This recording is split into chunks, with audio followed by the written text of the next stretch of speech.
하나님의 말씀은 예레미야 12장 7절에서 13절의 말씀입니다. 내가 내 집을 버리며 내 산업을 내어 던져 내 마음에 사랑하는 것을 그 대적의 손에 붙였노니 내 산업이 삼림 중에 사자같이 되어서 나를 향하여 그 소리를 바라는 고로 내가 그를 미워하였음이로라. 내 산업이 내게 대하여는 문이 있는 매가 아니냐. 매들이 그를 애워싸지 아니하느냐. 너는 가서 들짐승들을 모아다가 그것을 삼키게 하라.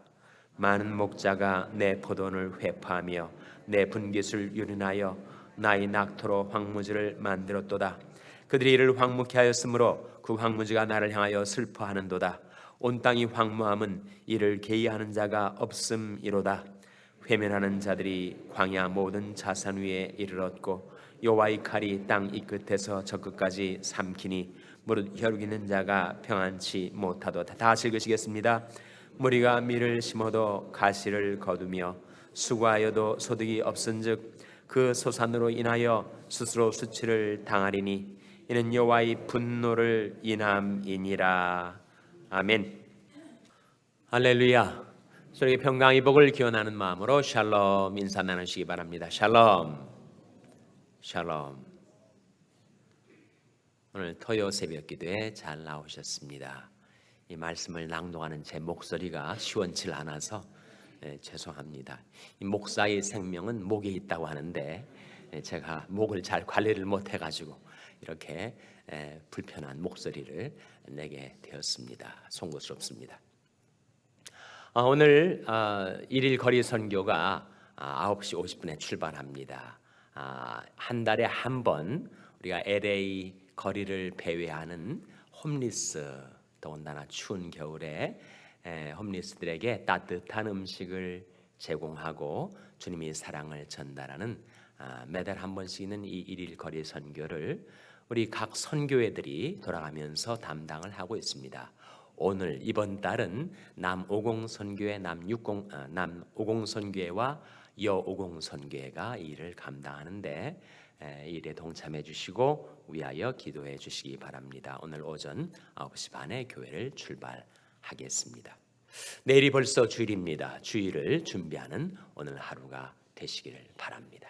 오늘 본 말씀 예레미야 12장 우리 7절 8절 같이 읽겠습니다. 7절 8절 말씀 다시 한번 같이 읽겠습니다. 시작. 내가 내 집을 버리며 내 산업을 내어 던져 내 마음에 사랑하는 것을 그 대적의 손에 붙였노니 내 산업이 삼림 중에 사자같이 되어서 나를 향하여 그 소리를 바라는 거로 내가 그를 미워하였음이로라. 이 말씀 속에 사랑과 미움이 나오지요. 사랑.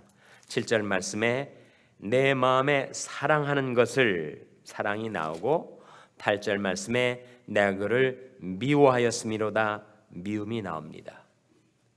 동일하신 하나님의 백성들을 향하여 사랑과 미움을 같이 가지고 계시다. 그 말씀을 우리가 어떻게 이해해야 할까요? 우리 사람은 인격체죠. 하나님께서 우리 사람을 하나님의 형상대로 지으셨다. 창세기 1장의 증거인데 하나님께서 우리를 하나님의 형상대로 지으셨다라고 하는 그 하나님의 형상 속에 담긴 뜻이 무엇일까? 그것은 하나님과 교통할 수 있는 영성을 지닌 존재로 만드셨다는 뜻입니다. 근데 거기 들어있는 또 한 가지 중요한 의미는 하나님께서 우리를 하나님의 형상대로 지으셨다라고 했을 때 하나님이 완전한 인격이듯이 우리를 그 하나님의 인격을 닮은 인격체로 지으셨다라는 뜻이에요. 그렇다면 인격의 3요소가 있죠. 인격의 3요소가 무엇입니까? 바로 지정의가 아닙니까? 지성과 감성과 의지를 지닌 존재로. 그러니까 우리 인간이 지성이 있지 않습니까? 생각하고 알고 인지하고 지성이 있고 감정이 있어요. 우리 안에도 사랑이 있고 미움이 있단 말이죠. 그리고 의지가 있어서 뭔가 뜻을 세우고 그 뜻을 실행 하면서 살아갑니다. 그렇지 못할 때도 많지만 우리가 인격이긴 하지만 불완전한 인격이기 때문에 그런 거죠. 그러나 하나님은 완전한 인격체이시기 때문에 하나님에게서는 지성과 감성과 의지가 완전한 상태로 이루어지시죠. 그래서 하나님은 홀로 지혜로우신 분, 성경이 이렇게 증가합니다. The only wise God. 하나님은 홀로 지혜로우신 하나님. 하나님은 지성이 최고조로 그야말로 전지하신 하나님이시죠. 하나님은 또 의지가 있으셔가지고 하나님께서 뜻을 세우시면 그 뜻을 반드시 이루십니다. 나의 작정한 것을 이룰 것이라 하신 말씀대로 하나님 뭔가 뜻을 세우시면 그 뜻을 반드시 이루어내시죠. 내 입에서 나가는 말도 헛되이 내게로 돌아오지 아니하고 나의 뜻을 이루며 나의 명하여 보낸 일에 형통하리라. 하나님은 의지를 세우시고 그 의지를 실행하시는 하나님. 지성도 완전하시고 의지도 완전하신 것처럼 하나님의 감성, 하나님의 감정도 완전한데 그 하나님의 감성에 사랑과 미움이 같이 있다. 그것을 어떻게 이해해야 할까? 하나님은 사랑이시지 않습니까? 요한일서 4장 8절과 16절이 증거해 주는 바대로 하나님은 사랑이시라. 하나님은 사랑이십니다. 근데 그 사랑의 특성 15가지가 소위 사랑장이라고 불려지는 성경의 한 챕터에 집중적으로 나와 있습니다. 어느 장이죠? 고린도전서 13장.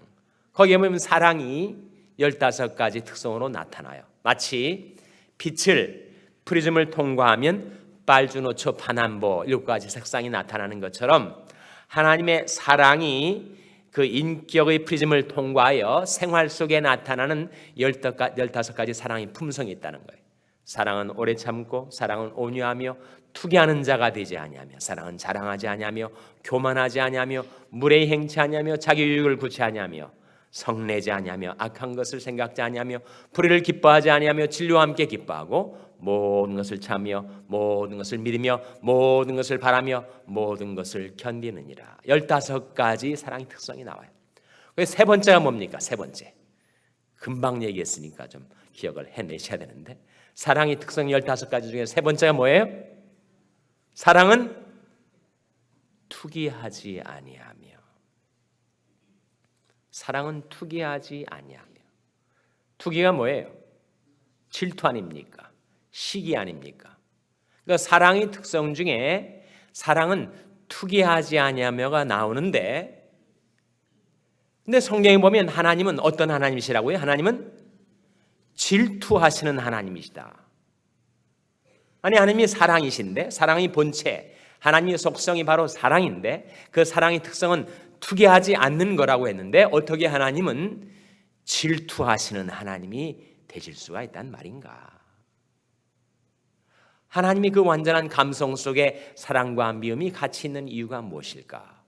그리고 사랑은 투기하지 않는 거라고 했는데 왜 하나님은 질투하시는 하나님이라고 성경은 증거하는 것인가? 이 모순처럼 보이는 성경의 증언들을 우리가 어떻게 이해할까 하는 것이 오늘의 우리들의 과제입니다. 그것을 이해하기 위해서 우리 자신, 우리 사람들의 살아가는 삶의 모습을 떠올리면 우리가 좀 이해하기가 쉬워요. 제가 동부에서 목회할 때 교인 중에 한 부부가 있었어요. 근데 남자는 제 군대 친구였습니다. 여자는 의사였어요. 이 남자 여자가 이제 비행기를 타고 오다가 만났습니다. 만나고 나고 보니까 전에 뭐 수영장에서도 만나고 또 어디에서도 만났는데 모르고 지나쳤는데 이건 육해공군으로 다 만났으니까 확실한 인연이다 그래가지고 결혼을 했어요. 결혼을 했는데 여자는 대대로 기독교 집안 출신이고 남자는 불교 신자였습니다. 제가 군대에 있을 때 이 친구를 좀 예수님께 인도하려고 여러 차례 시도를 했는데 잘 안 됐어요. 워낙 술을 좋아했고 그리고 정말 자유분방한 라이프 스타일을 가진 친구여서 그렇게 생활 속에 오토바이 타다가 뭐 대형 사고가 나고 그렇게 어려움을 겪으면서도 끝까지 믿질 않더라고요. 근데 여튼 저는 계속 바로 이웃 부대에 있었던 친구인데 복음을 전하다가 그 친구가 예수님을 믿었습니다. 근데 참 인생 유전이라고 그 친구도 미국 와서 살고 저도 미국에서 목회를 하다가 저희 교회 교인이 된 거예요. 그래가지고 이제 부인이 남편이 예수를 믿었으니 얼마나 좋겠습니까? 아주 세속적인 친구, 더군다나 불교 신자였던 남편이 자기랑 같이 교회 나오면 부인이 좋을 거 아니에요? 근데 워낙 열심히 있는 친구다 보니까 부인을 제치고 먼저 남선교회 회장이 된 겁니다. 근데 그 일을 놓고 부인이 좋아해야 될 것 같은데 좋아하지 않는 거예요. 왜 좋아하지 않는 거예요? 질투했기 때문에 좋아하지 않는 거예요. 아니, 나는 이렇게 열심히 오랫동안 교회에서 착실하게 반주도 하고 봉사도 하는데 나는 여선교회장이 안 됐는데 이 남편은 빠른 시일 내에 남선교 회장이 돼서 자기를 제치고 앞서 나간다 생각을 했는지 하여튼 질투심 때문에 부부가 교회만 나오려고 하면 싸우는 거예요. 여섯 때는 교회까지 가까스로 왔는데 파킹장에서 방향을 선회해가지고 다시 집으로 돌아가는 일도 생기고 편치 않았습니다. 이것이 바로 인간 안에 있는 질투심이란 말이죠. 근데 사랑은 투기하지 않는 거라고 했습니다. 사랑은 자기가 사랑하는 사람이 잘 되는 것을 질투하지 않죠. 하나님 우리를 사랑하시기 때문에 우리가 행복하게 살고 평안하게 살고 풍성한 삶을 누리는 것을 하나님은 결코 질투하지 않으십니다. 사랑은 투기하지 않기 때문에. 그런데 왜 성경은 하나님이 질투하시는 하나님이라고 하시고 하나님이 우리를 사랑하시기만 하지 않고 우리를 미워하신다고 하시는가? 그것은 바로 사랑의 반대말은 미움이 아니라 무관심이기 때문이죠. 그러니까 하나님께서 사랑하시는 백성들이 하나님 말고 다른 신을 조차 섬기는 것은 하나님께서 질투하시고 미워하십니다. 우리를 사랑하셔서 우리가 잘 되는 것을 하나님은 기뻐하시지만 우리가 우리 남편이신 하나님을 버리고 다른 남편을 조차 다른 신을 섬기는 것을 하나님은 용납질 않으세요. 오늘 본 말씀에 왜 하나님께서 유다 백성들을 대적의 손에 붙이셨는가? 왜 그들을 사랑하신다고 하시면서 그들을 미워하셨는가? 그것은 바로 우상 숭배의 죄악 때문이었습니다. 우상 숭배에 대해서만큼은 하나님은 질투하십니다. 여러분 정말 사랑하는 남녀 부부가 자기 부인이 자기 남편을 버리고 다른 남자에게로 간 그 여자를 미워하지 않는 남편이 있을까요? 질투하지 않는 남편이 있을까요? 만일 그렇다면 그 남자는 그 여자를 애시당초 사랑치 않았기 때문이겠죠. 진정 사랑한다면 그 사랑하는 그 사람이 자기를 버리고 다른 남자에게로 가는 것을 질투하지 않고 미워하지 않을 인격은 없으니까요. 완전한 인격체신 하나님, 우리를 사랑하시는 그 사랑이 깊고 영원한 만큼 하나님 우리가 하나님을 버리고 다른 신, 다른 남편을 조차 우상 숭배를 하며 떠나갈 때 우리를 향하여 질투하시고 미워하시고 분노하십니다. 하나님의 분노가 오늘 본 말씀 13절에 나타나 있죠. 13절 말씀 같이 읽겠습니다. 13절 말씀 시작. 무리가 밀을 심어도 가시를 거두며 수고하여도 소득이 없은즉 그 소산으로 인하여 스스로 수치를 당하리니 이는 여호와의 분노를 인함이니라. 하나님이 사랑하시기 때문에 미워하시고, 사랑하시기 때문에 질투하시고, 사랑하시기 때문에 분노하시는 하나님. 그 하나님을 경외하고 사랑하고 부종하고 붙잡는단 말이죠. 섬기며 사는 것이 인생의 가장 큰 행복입니다. 신명기 10장 12절 13절 한번 같이 펴보시기 바랍니다. 신명기 10장 12절 13절 말씀 우리 찾아서 다 같이 읽으시겠습니다. 구약성경 278면 구약성경 278면 신명기 10장 12절 13절 말씀 우리 찾아서 한번 같이 읽겠습니다. 구약성경 278면 신명기 10장 12절 13절 말씀 같이 읽겠습니다. 시작. 이스라엘아, 내 하나님 여호와께서 내게 요구하시는 것이 무엇이냐? 곧 내 하나님 여호와를 경외하여 그 모든 도를 행하고 그를 사랑하며 마음을 다하고 성품을 다하여 내 하나님 여호와를 섬기고 내가 오늘날 내 행복을 위하여 내게 명하는 여호와의 명령과 규례를 지킬 것이 아니냐. 이 말씀 속에 하나님을 사랑하여라는 대목이 나오죠. 그를 사랑하며 마음을 다하고 성품을 다하여 내 하나님 여호와를 섬기고 내가 오늘날 내 행복을 위하여 내게 명하는 여호와의 명령과 규례를 지킬 것이 아니냐. 하나님이 우리를 그토록 사랑하셨은즉 그 사랑을 입은 우리도 이제는 하나님을 사랑하고 하나님을 사랑하는 까닭에 하나님의 말씀에 즐거이 순종하고 하나님의 말씀에 순종하는 자에게 임하는 하나님의 축복으로 행복한 인생을 살아가게 되시기를 주님의 이름으로 축원합니다.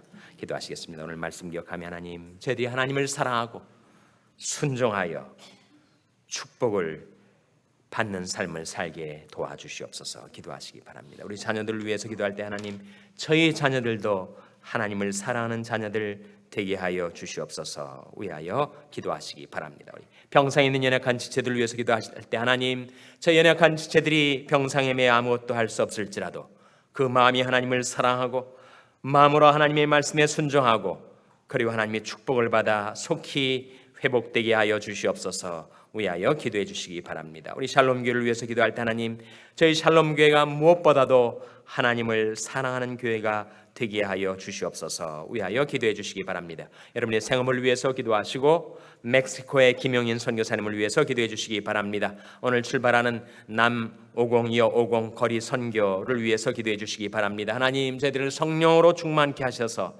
사명 감당케 하여 주시옵소서. 이런 제목들 놓고 우리 합심해서 기도하겠습니다.